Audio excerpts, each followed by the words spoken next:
of bias-based policing by the Fayetteville Police Department. We have, Mr. Chairman, you want to introduce them, or we're going to have Chief Wilson here, or how would you like to do it, sir?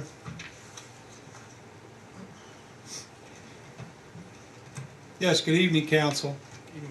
In response to the City Council's moratorium scheduled on, or adopted rather, on January 23rd, we immediately set forth and hired the National Organization of Black Law Enforcement Executives to come in and conduct the study that was a part of the moratorium. The study specifically was to determine whether members of the department engaged in racial profiling activities. Leading that study, two members are here tonight with us. The lead consultant is Chief Jimmy L. Wilson, Chief retired. Chief Wilson is a 39-year law enforcement veteran, retired Deputy Chief of Police for the City of Washington, D.C., and also retired Chief of Police for the City of Suffolk, Virginia. Joining Chief Wilson tonight is Senior Consultant Drew Canady, who is a retired police commander for the Greensboro Police Department. So gentlemen, I think you've worked long and hard on this study. Please come forward and present the findings.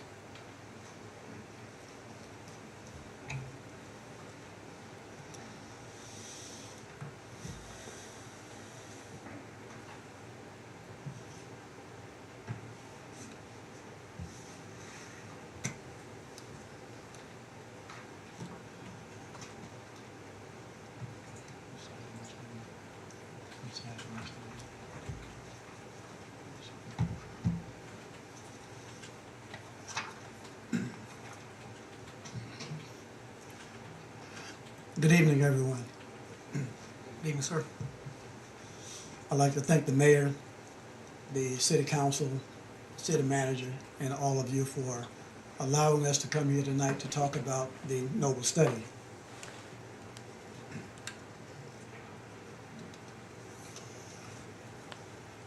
The Noble study consisted of a project team of 5 individuals. There's a project manager who's a full-time employee of Noble, Pamela Chapman, the research and qualitative analyst, Dr. Ernest Quimby, Director of Graduate Studies from Howard University. And of course, you've heard my introduction as well as my colleague Drew. And we had a third consultant, Dave Scott, who's a Deputy Chief with the Transit Police in Philadelphia. We came to Fayetteville on the 24th of January. We spent 3.5 days on site, conducting interviews and doing policy reviews. And we continued that process when we went home by conducting additional telephonic interviews as well as doing policy reviews. And we made constant contact with the police department. Throughout this report, we'll be talking about CALEA. That's the Commission on Accreditation for Law Enforcement. It's interesting that CALEA was actually created in 1979 by the 4 professional law enforcement organizations in the United States. Those organizations are Noble, the National Organization of Black Law Enforcement Executives, IACP, the International Association of Chiefs of Police, PERF, the Police Executive Research Forum, and NSA, the National Sheriff's Association.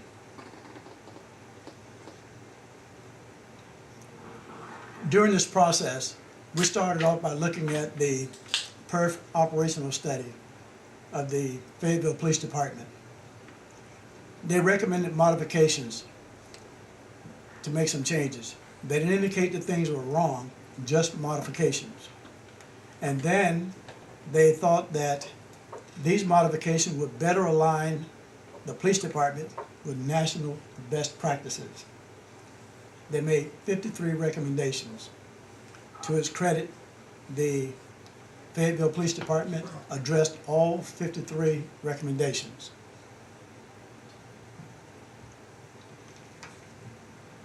Then we looked at the CALEA accreditation process. All standards were met during that process except one, and that was corrected on site.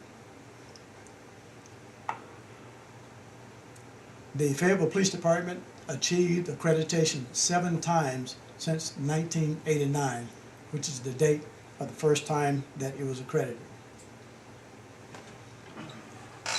NOVA became involved in this project when complaints were made by members of the community. The allegations involved 38,950 traffic stops that were made in 2010. This is information that came from the community. The community also said that of these 38,000 stops, there were 89 consensual searches, and that there were 3 times as many African Americans stopped, and there was no review of the traffic stop data by the police department. And the timely statistics were not submitted by the department to the state. They also talked about searches that were conducted, consent searches, not conducted without consent. They also indicated that Caucasian citizens were ticketed for objective stops. And what is meant by objective stops is those violations that involve items like red lights, stop signs, those kinds of issues. They also indicated that African Americans were stopped for subjective stops, and that means things like mechanical violations, seat belts, those kinds of things. And then they said that the driver is not told of the articulable reason for the stop, even though there was a requirement. And they felt that police officers may have met that requirement, but they should have told the driver and did not. The community further indicated that there were some necessary steps for resolution of this issue. And they said that they were prepared to reach a resolution with the city, and they wanted to see that the city addressed all of the issues thoroughly. They wanted an investigation of police misconduct, and they wanted action taken. They felt that the department should gain the confidence of African American communities and change the culture of the police department and engage in true community policing.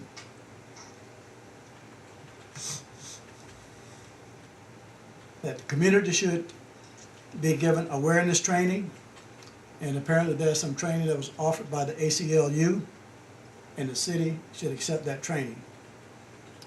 They also felt that there's an underrepresentation of African Americans in the Fayetteville Police Department. We looked at professional traffic stops. Now, professional traffic stop means the mechanics of a traffic stop. How a traffic stop is conducted from the beginning, how a police officer approaches the driver, what is said to the driver. When we looked at the police department's policy and compared it with national standards, we felt that not only did the department comply with national standards, in some cases they exceeded the national standards. In our research, we looked at the Arnold versus Arizona decision, which required police officers to identify themselves, address the driver by the appropriate title, Mr., Miss, tell them why they were stopped, and if the driver had any further questions, then the police officer was obligated to give his badge number, his or her badge number, and supervisor's name. We also looked at the New Jersey State Police Consent Decree. And that's one of those decrees that really expanded on traffic stops.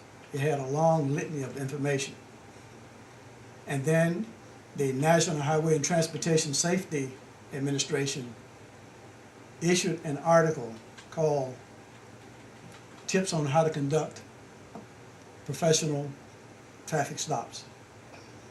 Gave a long list on what to do and how to do it. And the department was in compliance.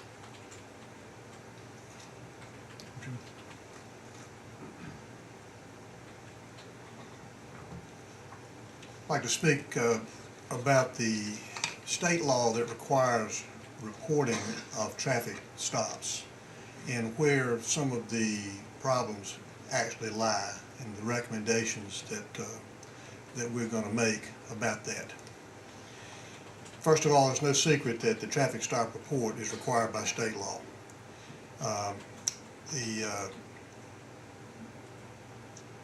There's a separate portion of that that deals with consent searches, and that has been the source of the beginning of this, as we understand it, was the data being either inaccurate or skewed or so out of whack that it raised concern.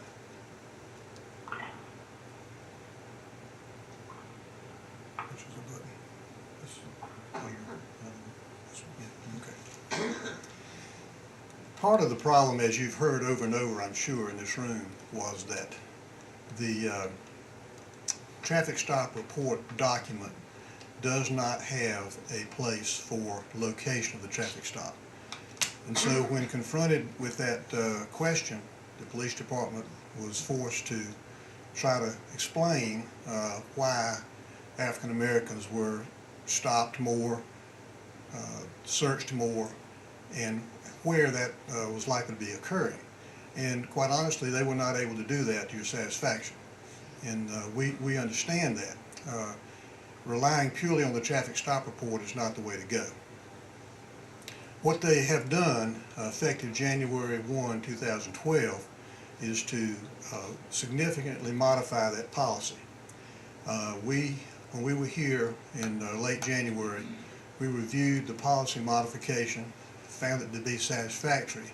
However, with the moratorium that had just been put in place, the data field was so small, we really could not conduct much of an analysis as to whether it was actually being done correctly or not. It appeared that it was.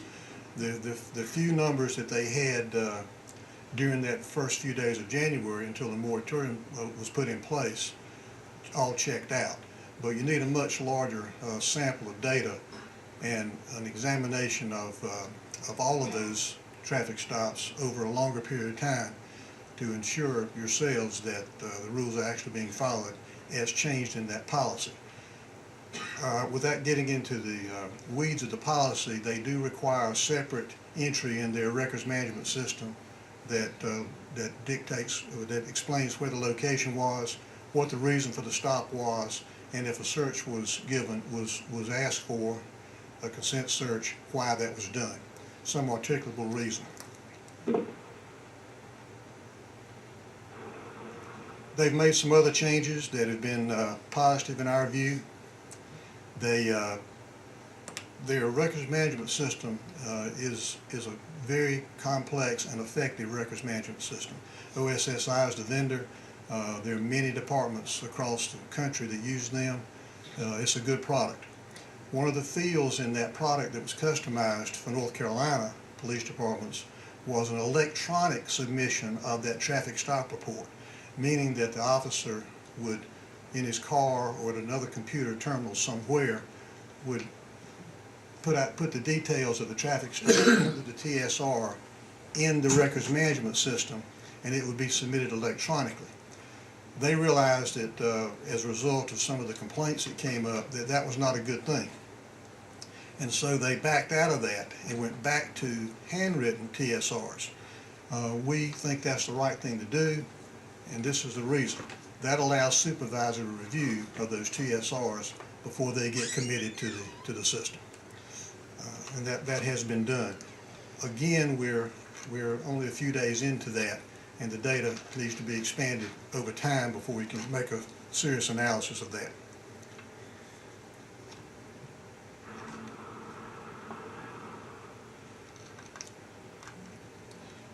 A separate issue, and this is probably more significant than it will sound.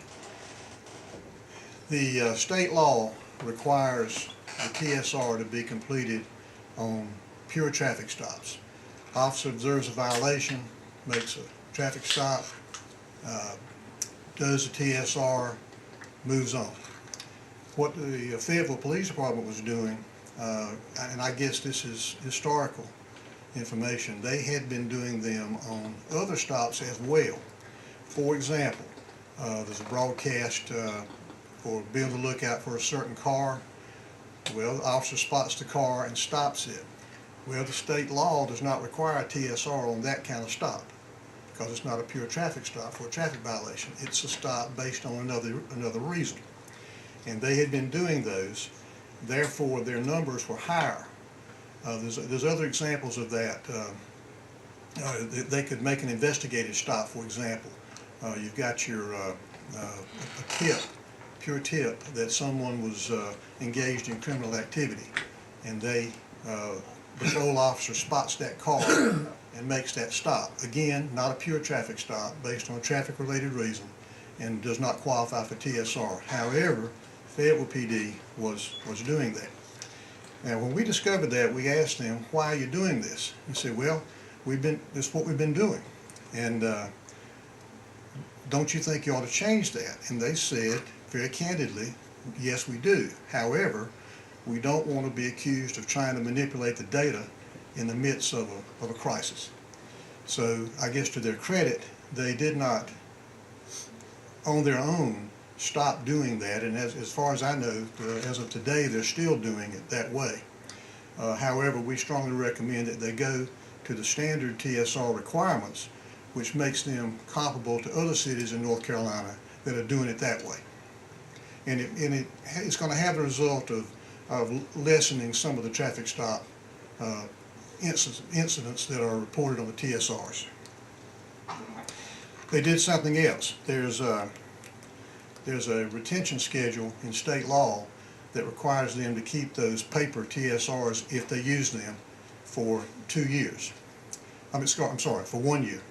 And they changed their policy as a result of some of this controversy to extend that for 2 years, and they make those actual paper TSRs available for public viewing during normal business hours. So a citizen can come in and look at a TSR if they choose to.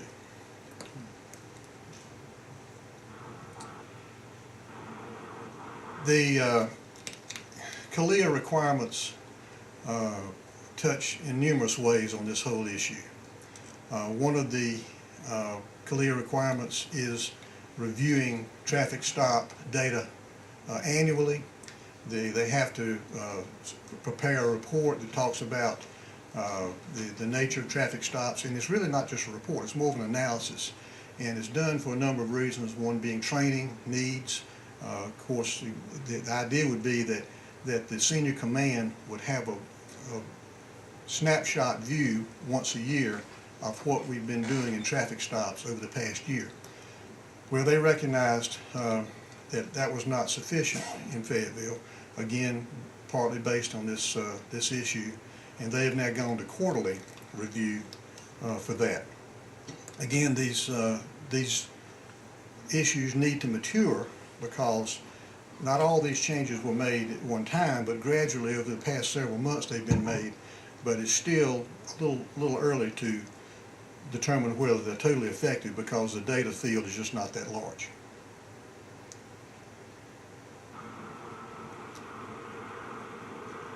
In-car cameras.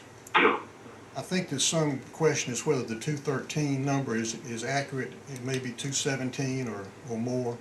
And I think there's still some debate as to something about the cars that are spare cars and whether the money should be spent to equip them. We have reviewed their schedule for getting everything done. It seems to be in compliance with what you all asked for. As I understand it, by April 1st, that should be complete, with the exception of the spare cars. The risk of not doing the spare cars obviously is that if my car breaks down and I go and pick up a spare car that doesn't have a camera and I have the critical incident, then there's no review of that, because we just chosen not to put the camera in the car. Now, I can tell you, they want to put the cameras in those spare cars, and I would urge you to, we would urge you to think positively about that. That way it's all same all the time with the cameras. And this camera system that they have invested in is state-of-the-art stuff and should do the job that you all want done. The early warning system is another CALEA requirement. Quite honestly, it does not specifically touch on this issue, but we have, in conversations with the department, have recommended that they add that on their own, rather than the pure CALEA requirement does not include that, the traffic stop data. It mostly deals with complaints, deals with use of force, it deals with negative things that would occur to a particular officer. And the compilation of that would raise a flag about a particular officer and as an early warning, and allow the supervision management to take care of that. We're urging them to include the traffic stop information in the early warning system. Numbers, locations, that sort of thing, just purely as a review. My conversation, my impression is that they are willing to do that if you all direct that. We had a little trouble with the term hotspots, quite honestly. We don't, I know that it's used nationwide, it's used frequently to determine, to describe an area that is a problem area. We found that it had negative connotations, particularly in view of what you and the city and the police department had been through, and we would ask, would suggest that a new term be determined, and we abandon the term hotspot. However, it doesn't really matter what you call it, it's still there. So I think the strategies of determining where those areas are ought to be clearly described and available for your review. Again, it's my impression that the department is willing to do that if you direct it.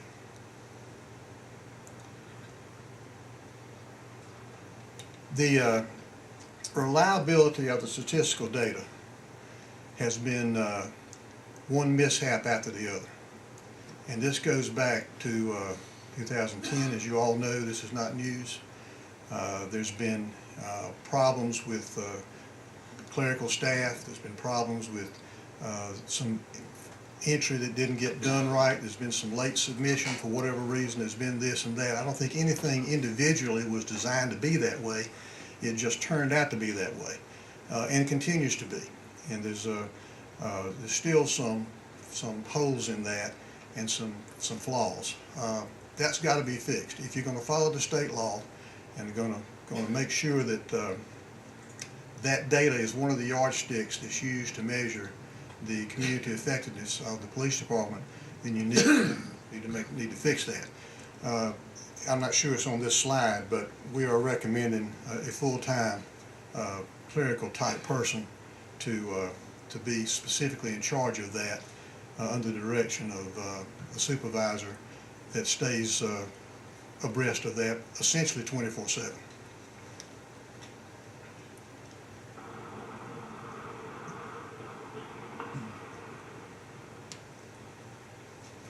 During the qualitative analysis done by Dr. Quimby, there were several findings and several other comments of note, and we'll share those with you.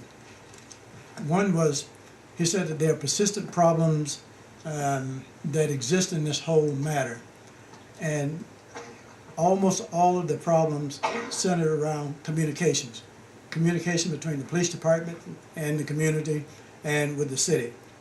And as a result, trust issues developed.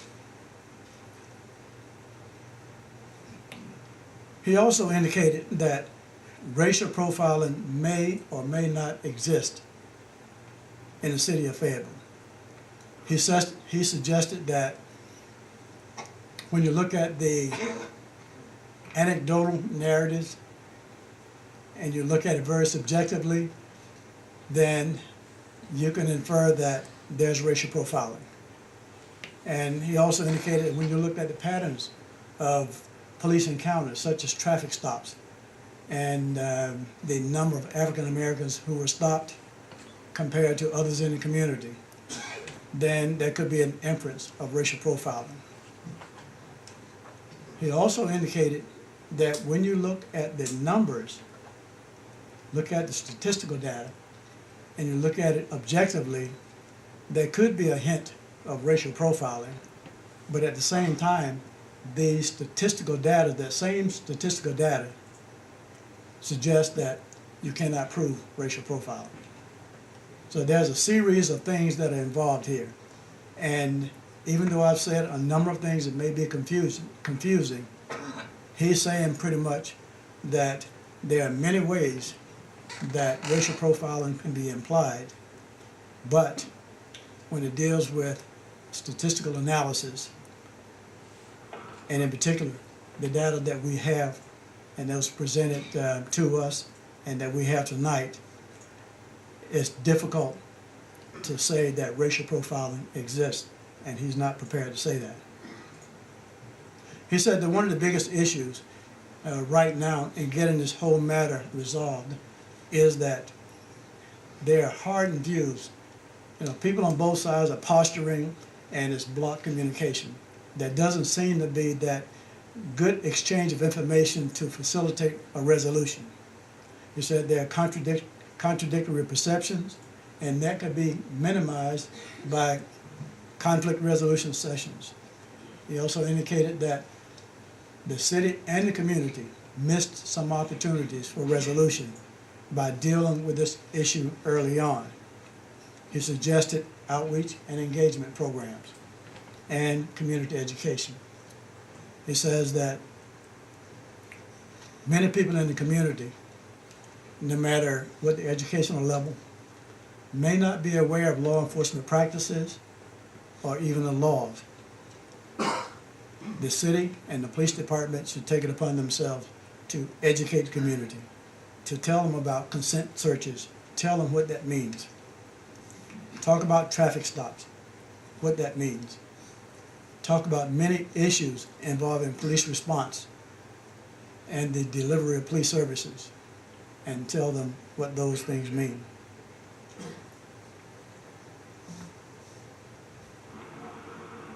Some of the people in the community view traffic stops as necessary. We've been told that police officers are welcome to come in to make traffic stops in their neighborhoods, to conduct searches in their neighborhood, because they are only interested in preventing individuals from coming in, breaking into their homes.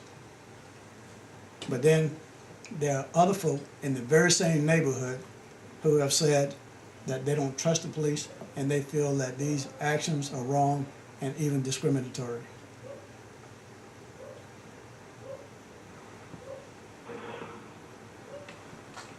There has been communication. There have been community forums, there have been private meetings, there have been public meetings, there's been issues here at the city council. But at the same time, the communication lacks mutually satisfactory results. It has gone on and on and on, but the satisfaction level has not been there. Now, the police department has made some efforts to facilitate communications, effective communication, and we applaud them for the community wellness program, and we understand that they've done training for personnel in the police department, as well as offered training for the citizens of Fayetteville. The ride-along program has been an educational process in itself for citizens. When we look at this whole issue of racial profiling, back in 2001, Noble conducted a study and issued a report. This was early on in this discussion about racial profiling and resulted from the case involving the New Jersey State Police in 1999. Early thinking And when I say early thinking, that includes Noble's thinking, indicated that bias-based policing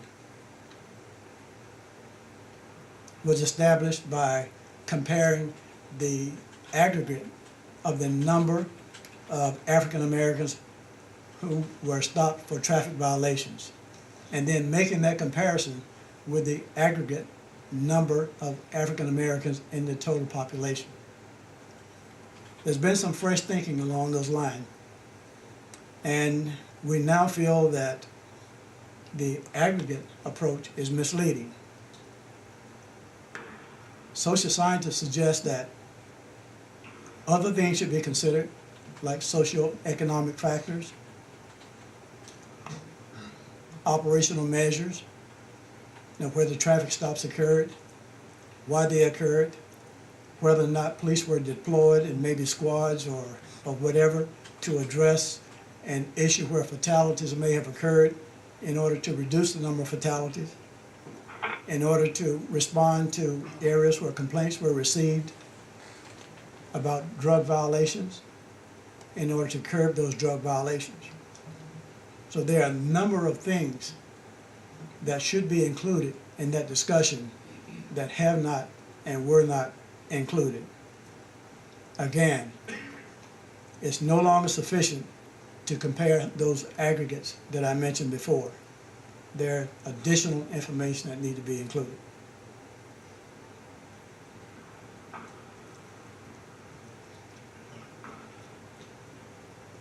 There's a special note, and this decisions on racial profiling are paramount, and they should not be based on analysis of incomplete data and solely on anecdotal evidence.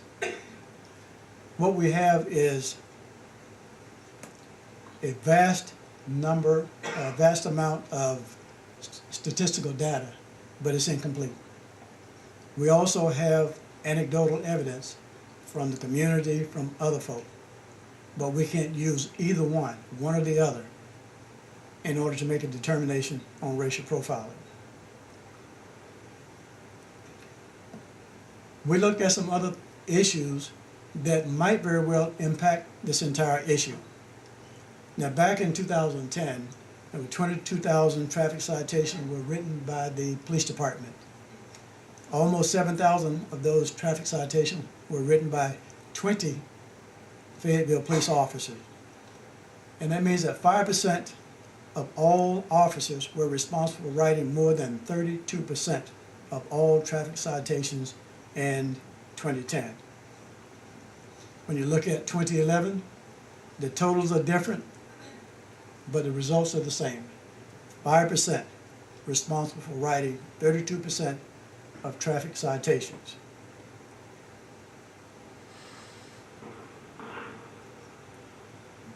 That may be significant, and it may not. We don't know.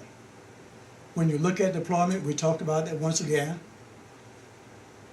We don't know whether these police officers were employed to curb the fatalities, reduce the fatalities, or to address traffic issues, drug issues. We don't know that. The information is not available. We also need to know whether police officers were accused of misconduct, harassment, unprofessional conduct, all of those things. But again, we cannot make that determination. And the reason why we cannot is because of the North Carolina law that prohibits revealing the identity of those police officers in conjunction with the number of traffic tickets that they wrote. We need to know the units that they were assigned, the shifts, the beats, other operational activities. Now, we believe that this information may actually present a skewing effect of the total numbers. And I talked about 2010, 2011, but 2009 and earlier are not available to us.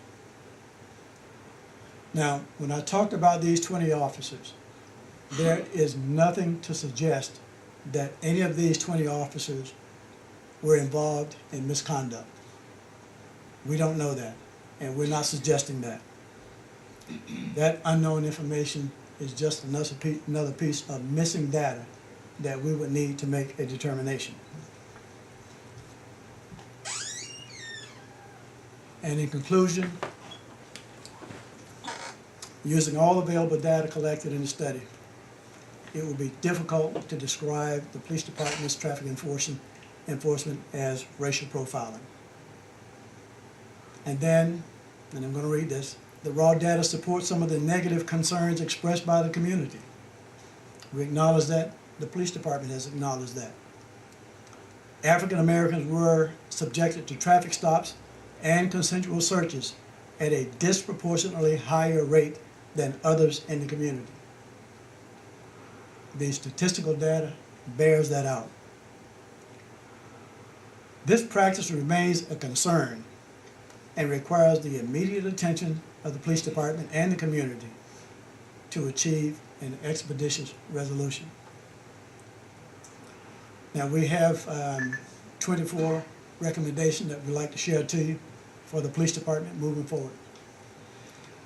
I'd like to go back just a second to the previous slide or two where we're talking about the 20 officers. If you'll recall, we were recommending that the early warning system be expanded to include traffic-related issues, when in fact it has not been in the past. Now, is that going to solve the problem? I don't know, but at least it would give the police administration the data that they need on not only the 20 officers, but on every officer in the department that's in that high production level of traffic citations. So that early warning system comment that we made 10 minutes ago or so plays right into that last issue. We can fast forward a little bit through the recommendations. Because we've discussed several of them already, I'm not going to miss any of the important ones. Again, continue to address the recommendations made by the PERF study, keep current on best practice in law enforcement, increase the use of public accountability methods, and I'm going to speak to that in a minute. The consent form is warranted. We did not know when we wrote this section of the report that the consent form was being developed and deployed here in the Fayetteville Police Department. We were strongly in favor of the written waiver for consent searches and traffic stops. They have done that. In fact, what they did, they took two documents that they had and combined them into one, and the result is a multi-purpose consent form that's good for investigations as well as for traffic stops. And it appears to be very effectively designed. Again, we talked about discontinuing the use of TSRs. Number 6, same thing, we've talked about that on the streamline the TSR reporting to what the law requires. They have in fact effective the January 1st in number 7 required the officer to document reasons for traffic stop outside of the TSR.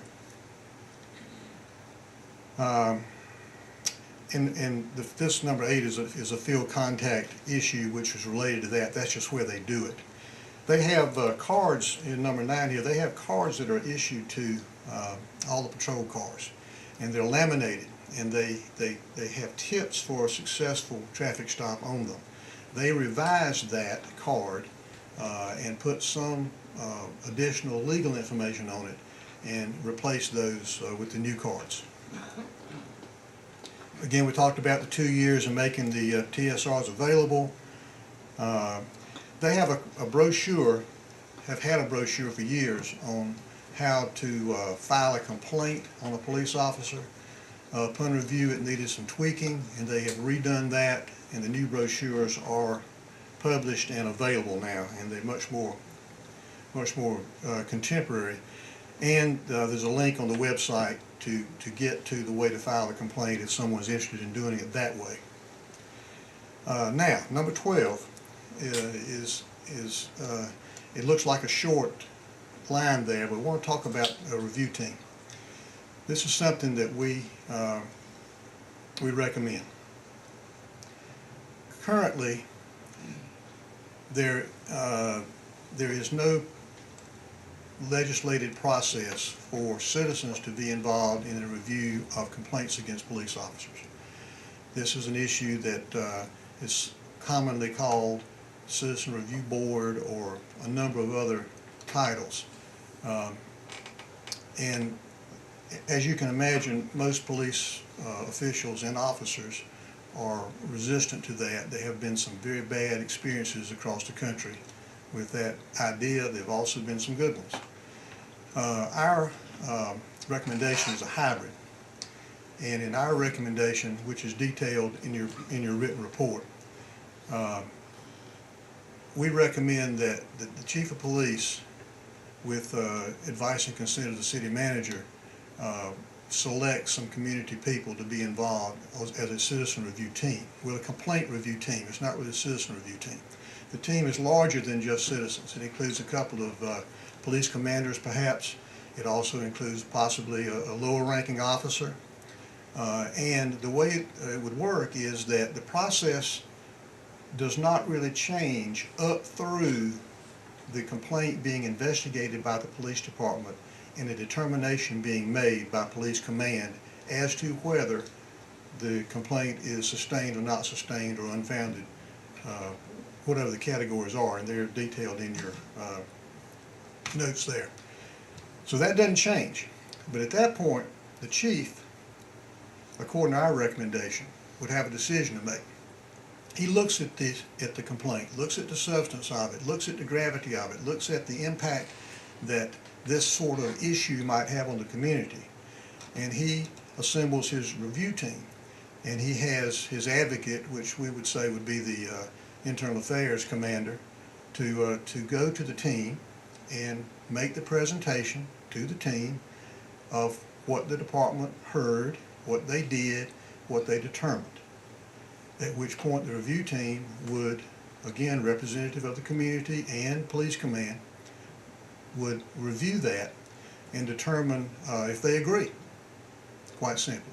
They might say, well, I think there's some unanswered questions here, and we'd like to know about this or this. Or we completely agree with the decision of the department, or we don't agree, and here's why. That information then goes back to the chief. He has another decision to make. He's not bound by what they say. What he needs to do is read what they say and evaluate it, and then make another decision. Does he want to stick with the original position of the department, or does he want to modify it based on what the review team's thoughts were? And at that point, if the review team has said no, then he ultimately goes back to them through the advocate and tells them that what the final decision was, and the issue is settled. If they have agreed, of course, there's no conflict and things move forward. We haven't gotten the discipline yet, because that's the chief's decision at the end of the day. If the complaint is sustained, then he would apply the yardstick of discipline like any other incident, whether or not it went to the review team. We feel that that's a hybrid model that might help heal some of the complaints that lack of transparency, some of the complaints of we don't know what's going on, you cover up for your officers, this and that we've heard through some of the anecdotal evidence. So we just felt like that was a good hybrid model that has been used in other places and seems to work pretty well. The team itself does not investigate.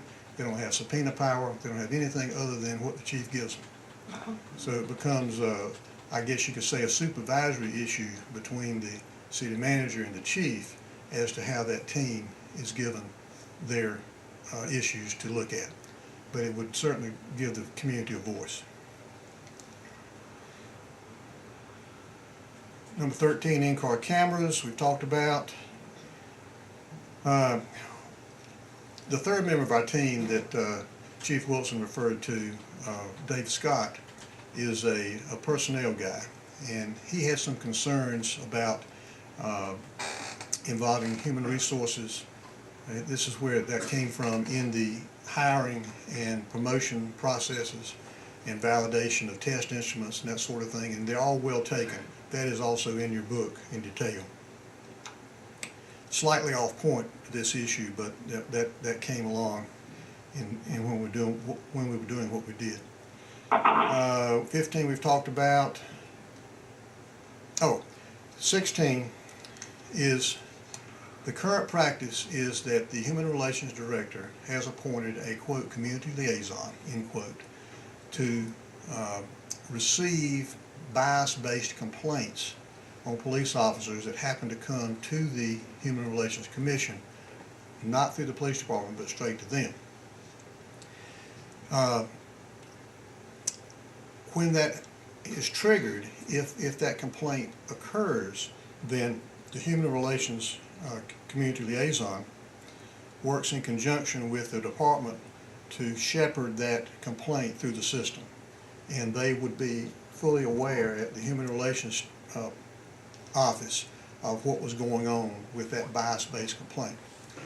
Unfortunately, if a complaint comes straight to the police department, the Human Relations Community Liaison is never activated.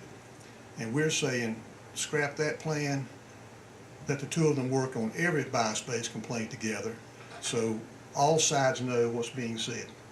Human Relations is a key place here, is a key player here, and again, we're back to communications. I don't think there's anything intentional on the part of the department, it just hadn't come up that way.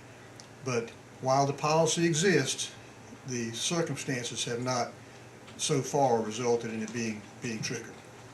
We say involve the two of them in everything. Again, there's a lot of detail on that in your report. We talked about having a full-time data entry person. The term hotspots, we recommend you be discontinued. Number 19 is streamlining back to the only the information required on the TSR for reporting purposes. And 20 is related to that. We suggest that they just do a survey of other departments and see how they're handling that particular issue before they go too far with it. And that also might give them some ammunition to show that maybe it wasn't as bad as it sounded in that particular area. Camera policy is done. We saw it today. Early warning system we've talked about. Number 23 is a big one. We're recommending that, and again, there's a lot of detail in your notes there. We're recommending that a video be produced, probably a 30-minute video, that will be narrated by a member of the community. Quite honestly, we recommend that it be somebody who's been on the opposite side of this. And let me say this, my anecdotal comment is that, I'm sure Chief Wilson will agree, and Dave Scott, essentially everybody that we interviewed, seriously, everybody said, what can we do to help? I'm willing to help with this. You know, I may be the furthest out here on the complaining side, and I may be the furthest out here on the support the department side, but they all wanted to help. They all were willing to commit to help. So I think they ought to be put to task on that. So let's have this 30-minute video narrated by someone in this direction, starring the chief first, who talks about the necessity for traffic stops, why we have to do them, how we deploy our officers, and then bring in somebody possibly from the Institute of Government or the police attorney or someone who can do this, that presents the legal side of responsibilities of the officer and the citizen in a traffic stop, and responsibilities specifically of the officer and the citizen in asking for consent search. Next, we would suggest possibly a couple of brief skits involving probably a senior, well-known officer of the department that people will recognize and have some faith in, and go through a couple of examples of the right and wrong ways to do things, or at least the right way to do them, whether you include wrong or not, and then wrap it up with the chief kind of tying it all together and the narrator working his way out of it. That way we've got the meat of the presentation is the legal side. We're getting the message out to here's the facts about the legal side, supplemented on either side by the necessity for traffic stops and the skits that demonstrate. That's essentially number 23. We think that these recommendations that we're making should be made public. I don't think we ran out of slides here. Let me make sure that We want to post it on the website. say again. Post recommendations on the website. Post the recommendations on the website. That was what that one was. Do you want me to cover this right now? I don't want to say in summary, but there's a conclusions page in your document, and I'd like to quote a couple of things from that conclusions page. It's 45, by the way, in your packet.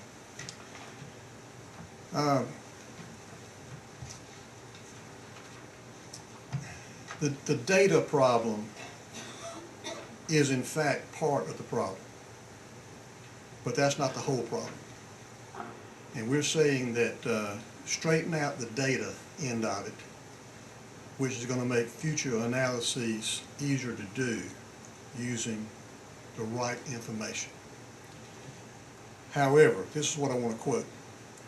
Cleaning up the data for future analyses needs to be done, but the significant key to long-term resolution will be detailed attention by the Fayetteville Police Department management and supervisors to ensure policy compliance in all aspects of this complex issue. The department needs to constantly examine its mission and its effectiveness at reaching enforcement goals balanced against the needs and concerns of the community. And if you think about it, that actually says a lot, because we know the data is inaccurate, or at least incomplete. We know we've got to fix that. But all these new policies that they've written would all point to solving this issue. Hang on. And it points. Sorry. Go ahead, sir. No, it's all right. And it points to the willingness of the department to change policy and to implement the consent form and to do this and do that, do the video, establish the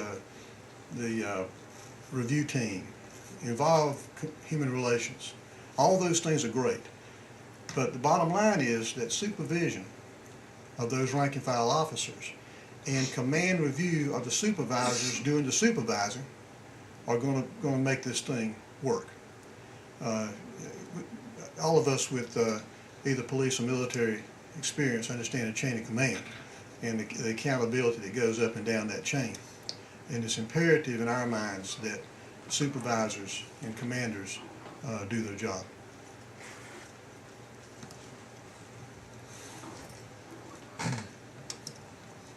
And the final comment, Mr. Mayor, and then we will take questions if you desire, Please.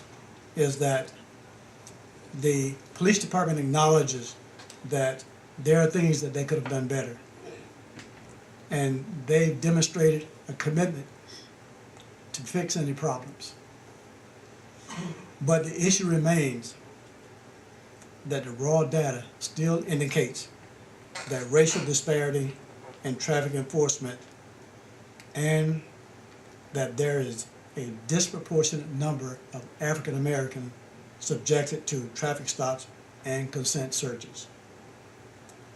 This is a remaining concern that the Fayetteville Police Department and the community must resolve together, and it should be done quickly.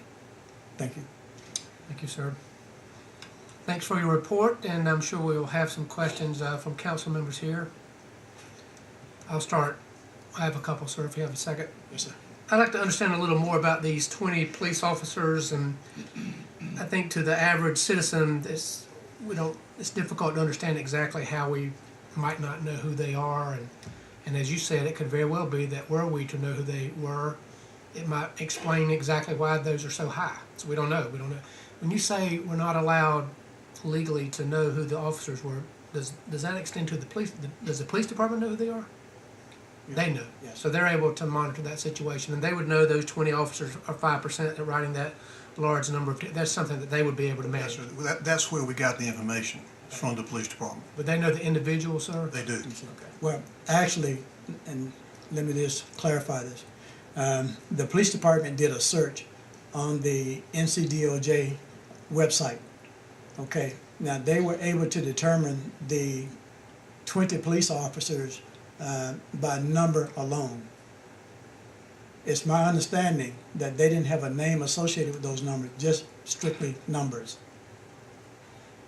Let me explain exactly how that Yeah, works. you might want to explain that. Yeah. I don't think we really, don't really The understand. way it really works is that the state law is intent on protecting any individual officer's identity. And there's sections in that state law that speak directly to that.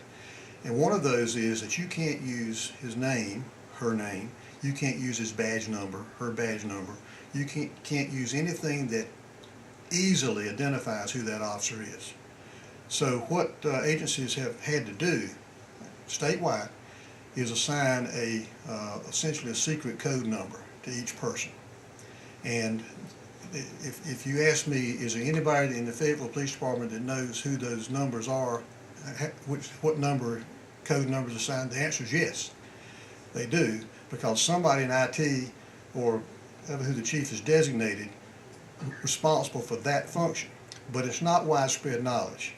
And as far as I know, the command staff doesn't really know who they are. But when they did the search in response to our request, they went to the website and pulled up those top 20 by code number. If that helps. Well, it just begs more questions. Let's just say that you're using that as a management tool. You see numbers that alert you that maybe I need to ask more questions, but you can't know who to ask questions of? Can I, one more time? Well, that goes back to our early warning system comment. We're saying that way of doing it is not necessarily the right way to do it. The supervisors know who, let's say I'm a sergeant and I've got 10 officers. I know which 2 or 3 of my officers are writing a lot of tickets. And the department knows that. That's where we're saying the focus should be, on what they do know and what they have observed about the performance of people. And if they want to set a bar of X number of tickets or X number, and I don't know whether the traffic enforcement folks are different than the regular patrol. I don't know exactly about the deployment, but they can deal with that on the early warning side rather than purely from the Department of Justice website. And that early warning system was, you were suggesting one of your recommendations that should be expanded to include traffic-related issues. That's right. Which have not been included in the past. That's correct. So that would be an enhancement to that. That'd be a It would good way be. to catch any issues. It would be. Now, they probably have a computer program that with an agency this large that they've purchased that manages that, and it might take some tweaking. That's a better way of doing it. Thank you, sir. Mr. Hickman. Thank you, and thank you, Mayor. Thank you, Mr. Drew, Mr. Wilson. I was going to ask a question about the early warning system, but the Mayor did ask that question.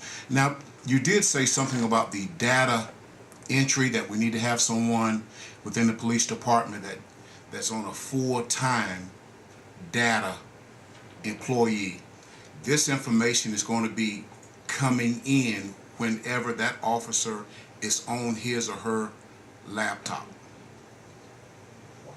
Well, not exactly. Okay. Because they remember it was that way, but they went back to the paper system so they could do supervisory review, and I think that's a very important point.